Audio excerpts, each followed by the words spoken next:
Hello everyone. आज हम लोग इस लेक्चर में बात करने वाले हैं यूजीसी नेट का पेपर वन। यूजीसी नेट का पेपर वन टीचिंग एप्टीट्यूड। तो टीचिंग एप्टीट्यूड में आज हम लोग बात करेंगे characteristics of adolescent and adult learners. यानी कि जो छोटे बच्चे होते हैं, जो छोटे लर्नर्स होते हैं, यंग जो होते हैं, उनको कैसे सिखाना चाहिए, वो सीखने का उनका क्या कैरेक्टरिस्टिक्स है। और जो यंग एडल्ट लर्नर्स हैं, जैसे कि जो ग्रेजुएशन कर रहा, इंटरमीडिएट में है, पीजी यूजी ये सब जो कर रहा, पीएचडी कर रहा, उसको कैसे सिखाना चाहिए, वो कैसे लर्न करता है। तो दोनों का अलग अलग क्राइटेरिया होगा, दोनों का अलग अलग कैरेक्टरिस्टिक्स होगा। तो इस लेक्चर में बेसिकली आज हम लोग यही बात करने वाले हैं कि लर्नर्स का कैरेक्टरिस्टिक्स कैसा होता है, एडोलसेंट का भी, यानी जो यंग हैं, यानी जो बच्चे हैं, चाइल्ड लेवल के हैं, और जो एडल्ट हैं, उनका क्या कैरेक्टरिस्टिक्स होता है लर्निंग प्रोसेस में। तो सबसे पहले यहाँ पर बात कर लेते हैं कैरेक्टरिस्टिक्स ऑफ यंग एडोलसेंट का, यानी जो यंग पीपल हैं, जो चाइल्ड हैं।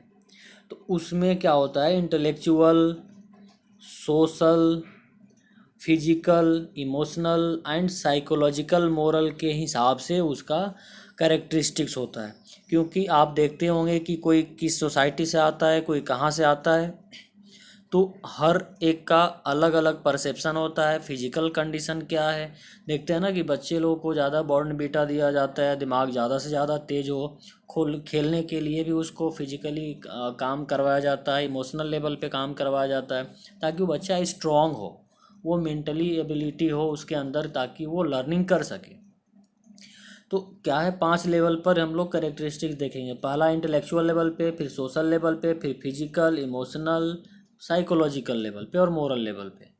तो पहला देखते हैं characteristics of young adolescent. Intellectual development includes, यानी कि इंटेलेक्चुअल डेवलपमेंट कैसे होता है, इंटेलेक्चुअल डेवलपमेंट में करेक्टरिस्टिक्स क्या होता है। तो इसमें है पहले कि moving from concrete to abstract thinking, यानी कि जो छोटे बच्चे होते हैं वो क्या करते हैं, पहले चीज़ों को याद करते हैं, रटते हैं, कंक्रीट समझते हैं, तब जाके उसको अब्स्ट्रैक्ट थिंकिंग करते हैं, तब उनके अंदर कुछ लॉजिकल चीज़ों को समझने में आसानी होता है, लॉजिकल उसके अंदर क्वेश्चनिंग माइंड हो पाता है। लेकिन पहले क्या करते हैं, वो रूट लर्निंग करते हैं, ज़्यादा से ज़्यादा वो लोग को याद करवाया जाता है, रटवाया जाता है। फिर क्या है, an intense curiosity and wide range of intellectual pursuit, few of which are sustained over the long term. मतलब ये हुआ कि बच्चा पहले क्या करता है कि अपने याद करना चाहता है, पहले याद करने सोचता है, इसके बाद तो समझता है, तब उसके अंदर कुछ रीज़न समझ में आता है कि क्यों ऐसा हुआ, एबिलिटी आता है क्वेश्चन करने का, तार्किक क्षमता बढ़ता है। तो ये उसका कैरेक्टरिस्टिक्स है, इस प्रोसेस से हो करके गुजरता है कोई भी यंग एडोलसेंट, यानी यंग स्टूडेंट लर्नर्स। फिर होगा high achievement when challenged and engaged.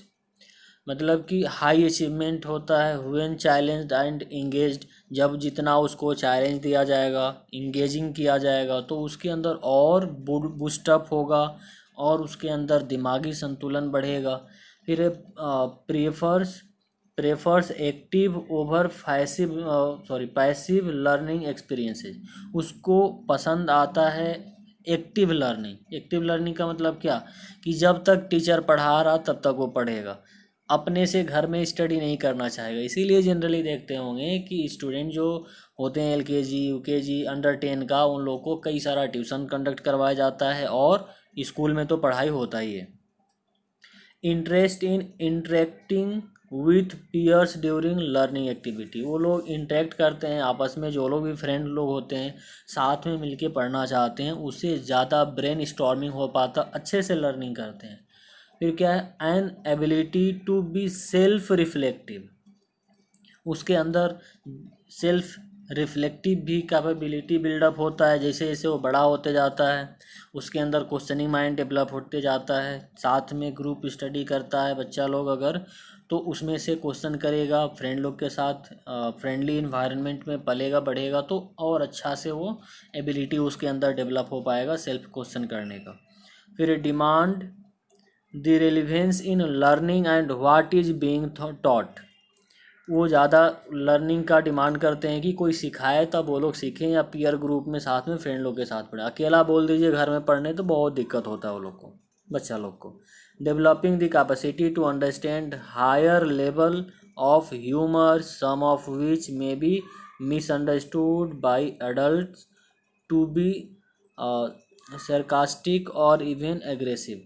मतलब कुछ बच्चा लोग एग्रेसिव हो जाता है, मतलब उसके अंदर अभी चाइल्ड है तो उतना समझ नहीं है तो एग्रेसिव हो जाता है। मिसअंडरस्टूड उसके अंदर हो जाता है, तो उसके अंदर क्या होता है कि धीरे धीरे करके बूस्टअप करता होता है, क्या सही है क्या गलत है इसका फ़र्क बताना पड़ता है, सिखाना पड़ता है। फिर एक characteristics of young adolescent social development. Social development भी चाइल्ड का बहुत ज़रूरी है। अगर उसको सिर्फ घर में रखे रहते हैं, कोई सोसाइटी से मिलने जुलने नहीं देते हैं, किसी फ्रेंड के साथ अगर वो नहीं मिलता है तो बाहर इन्वायरमेंट कल्चर नहीं सीख पाएगा। वो सिर्फ किताबी लैंग्वेज तो सीख पाएगा, लेकिन सोसाइटी में कैसे रहना है, क्या किसके साथ क्या बिहेव करना है, वो सब चीज़ें नहीं सीख पाएगा। इसीलिए सोशल डेवलपमेंट भी ज़रूरी है। तो सोशल डेवलपमेंट में है modelling behaviour after that older student, not necessarily that of parents and other adults. मतलब कि उसके बिहेवियर में मॉडिफाई होता है जब वो अपने सीनियर को देखता है, अपने जूनियर को देखता है, पेरेंट्स को देखता है, अदर पर्सन को देखता है, सोसाइटी को देखता है, तो उसके माइंड उसी के हिसाब से काम करता है, डेवलप होता है, तो सोसाइटी को कल्चर को भी वो समझ पाता है और वैल्यू भी दे पाता है। फिर है experimenting with way of talking and acting as part of searching for a social position with peers. मतलब कि वो सोसाइटी में रहेगा, देखेगा, समझेगा, तभी वे ऑफ टॉकिंग टॉकिंग क्या होना चाहिए, फ्रेंड से कैसे बात करना है, और टीचर से, गार्जियन से, सीनियर से कैसे बात करना है, बिहेव क्या करना है, और अपने आप को सोसाइटी में कैसे पोजीशन बनाना है, वो सारा चीज़ें कैसे समझ में आता है। जब वो सोसाइटी में रहता है, सोशल लर्निंग करता है, तब उसको समझ में आ पाता है। फिर है exploring question of racial and ethnic identity and seeding peers who share the same background. मतलब कि जो सेम बैकग्राउंड होता है उसके साथ रहता है तो और अच्छा से सीख पाता है, सेम बैकग्राउंड सेम कम्युनिटी का कल्चर वगैरह सीख पाता है। Exploring question of sexual identity in visible और इनविजिबल वे। वो समझ पाता है क्या बिहेवियर करना सही है, क्या नहीं है, क्या गलत है। फिर फीलिंग इंटीमीडिएट और frightened by the initial middle school experiences. मतलब कि जब बच्चा मिडिल स्कूल में खास करके जाता है ना, वो स्टेज बच्चे के लिए मिडिल स्कूल या हाई स्कूल में, यानी ये कह सकते हैं कि 6 से लेकर के और 10 तक, ये जो पीरियड है बच्चे के लिए, ये बहुत मोरल वैल्यू समझने का, सोसाइटी एक्सपेक्टेशन क्या है उसको समझने का, क्या रीति रिवाज है उसको समझने का बहुत इम्पोर्टेंट स्टेज होता है। इसी स्टेज पे लोग अच्छा से समझेंगे तो अच्छा सीखेंगे, गलत संगति पर पढ़ेंगे, गलत चीज़ों को सीखेंगे तो गलत हो जाएंगे। फिर linking sorry liking facts and being interested in popular culture. फिर है over reacting to ridicule, embarrassment and rejection. ये सब भी कि क्या कैसे एम्बैरसमेंट किसको नहीं करना है, रिजेक्शन क्या है, ये सारा चीज़ें सीख पाता है एक लर्नर। तो ये सारा चीज़ें हैं आपका सोसाइटी के हिसाब से। अब देखेंगे फिजिकल डेवलपमेंट भी होना बहुत ज़रूरी है किसी भी लर्नर्स के अंदर में। फिजिकल डेवलपमेंट जैसे कि उसका हाइट बढ़ना, उसका स्वास्थ्य रहना, उसका प्ले करना, खेलना कूदना, तो ये सारा चीज़ें भी उसके अंदर डेवलपमेंट होना चाहिए। तो इसमें क्या है, restlessness and fatigue due to hormonal changes. उसके अंदर जब भी हार्मोनल चेंजेज होता है तो उसका अलग अलग देखते हैं। कभी जो बचपन में रहता है उसका फेस कुछ और रहता है, जब बड़ा होता है तो फेस कुछ और हो जाता है, शरीर किसी का एकदम पतला हो जाता है, कोई मोटा हो जाता है, तो ये सब बहुत ज़्यादा हार्मोनल चेंजेज आता है। तो इस पर भी ध्यान देना होता है टीचर्स को भी, गार्जियंस को भी, और इनफैक्ट स्टूडेंट को भी। यही कैरेक्टरिस्टिक्स होता है यंग स्टूडेंट का। फिर need for physical activity because increased energy. खेलना कूदना चाहिए, फुटबॉल खेलो, क्रिकेट खेलो, या फिर जो भी है कबड्डी गेम, जो भी गेम खेलते हो आप, आउटडोर गेम खेलो, सिर्फ इंडोर नहीं, कंप्यूटर में बैठ के गेम खेल रहे हैं वो वाला नहीं, ताकि आपका फिजिकल डेवलपमेंट हो सके। Developing sexual awareness and often touching and bumping into others, मतलब कि किससे कितना स्पेस रहना है, किससे कितना दूरी बना के रखना है, कौन आपके पड़ोस में, मतलब कौन आपके रिलेटिव हैं, कौन रिलेटिव नहीं है, रिलेटिव के साथ कैसा बिहेव करना, अदर पर्सन के साथ कैसा बिहेव करना, ये सब भी चीज़ सिखाया जाना चाहिए, ये सब भी डेवलपमेंट होता है। फिर concern with changes in body size and shape में भी चेंजेज आता है। Physical vulnerability resulting from poor health और डाइटरी हैबिट्स और इंगेजिंग इन रिस्की बिहेवियर्स, मतलब कि उसके हेल्थ में और उसके माइंड साइकोलॉजिकल में चेंजेज आता है, तो वो सब भी अच्छा से सिखाना चाहिए ताकि वो बूस्टअप हो सके, क्योंकि यही एज है जो इस एज में बच्चा सीखेगा, वहीं जा कर के आगे भी वैसा बिल्डअप होगा। अब देख लेते हैं साइकोलॉजिकल के हिसाब से, क्योंकि इमोशनल और साइकोलॉजिकल भी चीज़ों को सिखाना चाहिए। क्यों? क्योंकि ये जितना इमोशनल और साइकोलॉजिकल स्ट्रॉन्ग बनेगा स्टूडेंट, उतना ही चीज़ों को फेस करने के लिए तैयार रहेगा, कोई भी चीज़ों के लिए डरेगा नहीं, लड़ने के लिए तैयार रहेगा। तो इसमें है जैसे कि mood swings marked by peak of intensity and by unpredictability, फिर needing to release energy with sudden outburst of activity, फिर a desire to become independent and to search for adult identity acceptance, मतलब कि उसके लिए identity acceptance कि हाँ वो अच्छा है, बुरा है, कैसा है, क्या कर सकता है, नहीं कर सकता है, उसका साइकोलॉजिकल, किसी को देखते हुए कि बचपन से जब बोला जाता है कि नहीं तुमसे नहीं होगा, तुम ये नहीं कर सकते, वो नहीं कर सकते हो, तो उसके अंदर वैसा ही माइंडसेट बन जाता है। तो उसे क्या होता है कि वो एक लिमिटेड एरिया बना लेता है अपने आप को सबसे अलग समझने लगता है, तो ये दिक्कत हो जाता है। तो यही चीज़ उसको इमोशनल और साइकोलॉजिकल सब कुछ बूस्टअप करना चाहिए कि yes you can do it, आप कर सकते हो। तो ये सब चीज़ आपका साइकोलॉजिकल डेवलपमेंट में आ जाता है। फिर सेल्फ कंसाइसनेस भी होना चाहिए, बीइंग सेंसिटिव, पर्सनल क्रिटिसिज्म, कब हंसना चाहिए, कब रोना चाहिए, मतलब क्या क्या कब किस सिचुएशन में क्या रिएक्ट करना चाहिए, ये सब भी चीज़ साइकोलॉजिकल इमोशनल डेवलपमेंट में आता है। बाकी का उतना ज़्यादा ये सब इम्पोर्टेंट नहीं है, जैसे कि फीलिंग्स वगैरह दिया है, ये सब भी पर्सनल प्रॉब्लम कैसे हैंडल करना है, जब तक वो स्ट्रांग नहीं बनेगा, एक्सपीरियंस नहीं होगा, यूनिक ये नहीं होगा, बार बार उसको प्रैक्टिस नहीं करेगा, देखेगा नहीं, सीखेगा नहीं, तब तक बच्चा नहीं सीख पाएगा।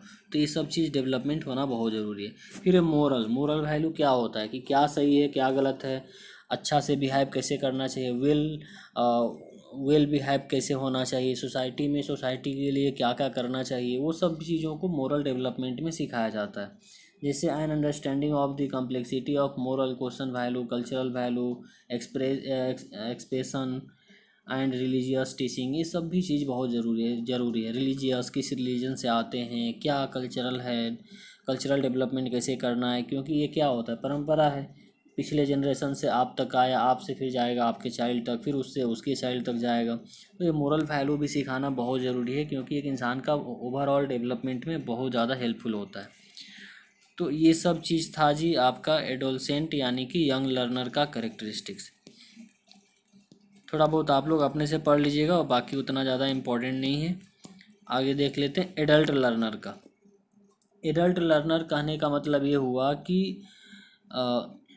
एडल्ट लर्नर का मतलब ये हो गया कि आपका जो बड़े लर्नर्स है, बड़े का मतलब कि जो इंटरमीडिएट हैं, ग्रेजुएट हैं, पीजी होल्डर हैं, ये सब को कैसे सिखाना चाहिए, ये लोग का क्या करेक्टरिस्टिक्स होता है। तो देखिए इसमें क्या होता है, ऑटोनॉमी होता है, गोल ओरिएंटेड होता है, प्रैक्टिकल ओरिएंटेड होते हैं, मतलब कि ये बिल्कुल सेल्फ डायरेक्शन होता है, खाली थोड़ा सा ये लोग को डायरेक्शन दीजिए और ये लोग खुद अपने आप सेल्फ स्टडी करेंगे। और ये गोल ओरिएंटेड करते हैं पढ़ाई, जैसे कि अगर कोई ग्रेजुएशन कर लिया तो यूजीसी नेट का तैयारी कर रहे हैं या बैंकिंग का तैयारी कर रहे हैं, तो आपका गोल फिक्स है कि हाँ इसका तैयारी करके हमको ये बनना है, इसका तैयारी करके ये बनना है। और बिल्कुल प्रैक्टिकल ओरिएंटेड आप पढ़ते हैं, रीजन के साथ पढ़ते हैं, आप उसका लॉजिक समझते हैं, उसको अप्लाई करते हैं, प्रैक्टिकल ओरिएंटेड पढ़ते हैं। तो ये आपका था जो एडल्ट है, मतलब जो बड़े लर्नर्स हैं। फिर एक कंपिटेंस एंड मास्टरी हो जाता है। Adult like to gain competence in workplace skill as it boost confidence and improve self esteem, competition में भाग लेते हैं, कॉम्पिटिटिव एग्ज़ाम का तैयारी करते हैं, देते हैं और उसमें प्रूव करते हैं अपने आप को, अपना एक वर्क प्लेस या अपने स्किल के दम पे अपने आप को प्रूव करते हैं। तो ये सब चीज़ होता है, ऐसे सिखाया जाता है, ऐसा करेक्टरिस्टिक्स होता है इसमें एडल्ट में। जबकि एडोसेंट यानी कि यंग लर्नर में क्या था कि उसे उसका फिजिकल, मेंटल, सोशल, मोरल ये सब डेवलपमेंट किया जाता था ताकि वो आगे अडल्ट बनने के लिए रेडी हो जाए और अडल्ट लर्निंग के लिए वो रेडी हो जाए। फिर लर्निंग बाय एक्सपीरियंस भी होता है, एक्सपीरियंस से भी सीखता है। जैसे कोई कहीं पे जॉब करता है या कुछ भी करता है, कुछ चीज़ को एब्जॉर्ब करता है, तो एब्जॉर्बिंग पावर उसका कितना है उसके अकॉर्डिंग और सीखता है। वेल्थ ऑफ नॉलेज, उसका नॉलेज, वेल्थ के लिए भी नॉलेज दीजिए कि अगर कहीं से अर्निंग करता है तो उसको कैसे मैनेज करना चाहिए, कैसे खर्च करना चाहिए, कैसे सेविंग करना चाहिए, वेल्थ का जनरेट कैसे करना चाहिए। तो ये सब भी नॉलेज बहुत ज़रूरी है। पर्पसफुल वो काम करेगा, कहाँ पे काम करना है, गोल ओरिएंटेड काम करेगा, स्पेसिफिक उसके लिए ट्रेनिंग लेगा, स्किल सीखेगा। फिर इमोशनल बैरियर, इमोशनल देखिए हर जगह आता है। इमोशनल कोई चाइल्ड हो, बड़ा हो, बुजुर्ग हो, बूढ़ा हो, हर जगह इमोशनल बैरियर आता है। तो इमोशन भी उसके अंदर सिखाया जाना चाहिए कि कब कैसा रिएक्ट करना चाहिए, कब किसका हेल्प भी करना चाहिए। तो ये सब भी ज़रूरी है। फिर वो रिजल्ट ओरिएंटेड काम करता है, जिसमें रिजल्ट आएगा उसको पता है कि कितना टाइम के बाद रिजल्ट आएगा, कितना टाइम एफर्ट्स लगाना पड़ेगा, मेहनत कितना करना पड़ेगा। फिर आउटसाइड रिस्पॉन्सिबिलिटी भी उसको सिखाना चाहिए, जैसे सोसाइटी का रिस्पॉन्सिबिलिटी हो गया, घर वाले, परिवार वाले का, रिलेटिव्स का क्या रिस्पॉन्सिबिलिटी है, क्या मोरल वैल्यू है, क्या कल्चरल वैल्यू है, ये सब भी सिखाया जाना चाहिए अडल्ट लर्नर को। फिर है पोटेंशियल फिजिकल लिमिटेशन। इसमें क्या है, depending on their age and physical condition adult learners में acquire psychomotor skills more slowly than younger. मतलब कि इसमें क्या है कि जल्दी ये लोग सीखता है, बहुत अच्छे से सीखता है जो एडल्ट रहता है। इसमें करके सीखता है, डेमोन्स्ट्रेट करके सीखता है तो अच्छा से सीखता है। जो यंग है, मैं सॉरी यंग बोल रहे हैं, जो एडल्ट लर्नर है। फिर big picture, adult acquire the big picture view of, मतलब माइंड में बहुत थॉट चलता है, बहुत ज़्यादा सोच करके, समझ करके, कंपैरेटिव एनालिसिस करके तब वो कोई भी काम करता है कि हम ये करें कि वो करें, कौन सा करना बेहतर रहेगा। रिस्पॉन्सिबल भी होता है फॉर सेल्फ, अपने आप के प्रति कमिटमेंट भी रहता है। नीड फॉर कम्युनिटी, अपने कम्युनिटी के लिए, अपने सोसाइटी के लिए, अपने घर परिवार के लिए सेल्फ डायरेक्टेड रहता है, कमिटमेंट रहता है उसका कि क्या करना है, कैसे आगे लेकर के जाना है सब चीज़ों को। तो ये था आपका एडोलसेंट यानी यंग लर्नर के बीच और जो एडल्ट लर्नर है, ये दोनों का हम लोगों ने देखा। क्या देखा, मतलब क्या होता है। अगले क्लास में दोनों का डिफरेंसेस क्या होता है ये चीज़ देखेंगे। तो ये सब जो है अगले क्लास देखेंगे, इसमें क्या क्या डिफरेंसेज है या देख ही लेते हैं, अभी ख़त्म कर देते हैं, ज़्यादा कुछ है नहीं, ये अगले क्लास में ही करते हैं। ठीक है, थैंक यू सो मच, आज का क्लास के लिए इतना ही।